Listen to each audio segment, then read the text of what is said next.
เห็นไผงามปานเจ้าน้องสาวมีคู่แล้วหรือยังหากเดินเดียวเอาไปเฮ็ดยังอันนี้นี่ก็ที่ว่าตัดไปให้หมูเนาะตัดแล้วก็เอาไปฟักแล้วก็ผสมหั่นบางเดือยแล้วก็ให้หมูกินเลยมันดีเจ้าก็ที่ว่าหมูกินแล้วก็มีท่าโปรตีนสูงเนาะให้หมูก็ที่ว่ามีท่าซีนเนาะถึง18-21%เนาะแล้วเป็นจังไดถ้าจีนหลายแล้วเฮ็ดให้หมูเป็นจังไดเฮ็ดให้หมูตุ้ยแล้วก็ที่ว่ากินแล้วก็บ่ห้องหลายอันแหละที่ว่าดีใหญ่ไวบ่เจ้าใหญ่ไวเจ้าตะกี้เอาหยังเกลือซั่นตะกี้ก็มีแต่เอาอันน่ะหญ้าอยู่ให้อยู่สวนคือย่านบินหั่นแล้วก็เอายกกล้วยเนาะ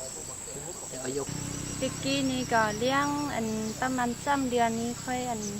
อยได้1,000 บาทอ่ะเดี๋ยวนี้เราก็อัน ก็ได้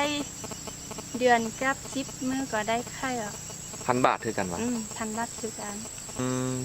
ปลูกยากบ่อันทั่วนี่ก็บ่ยากเนาะปลูกแค่บ่ยาก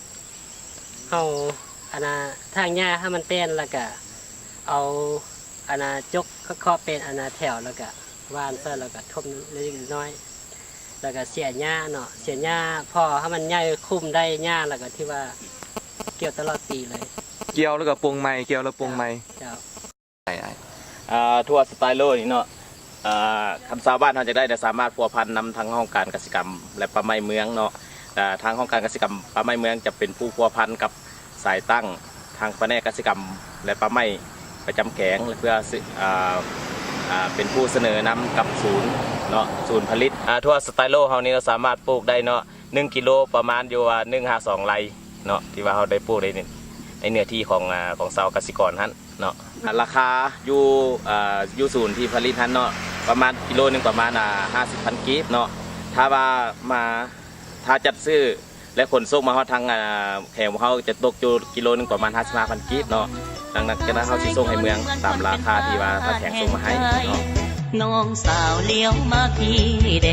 งอย่าแลไปหาคนอื่นหลายน้องจะไปเลือมาทางใดอย่าลืมบอกอายจะได้เป็นมือปืน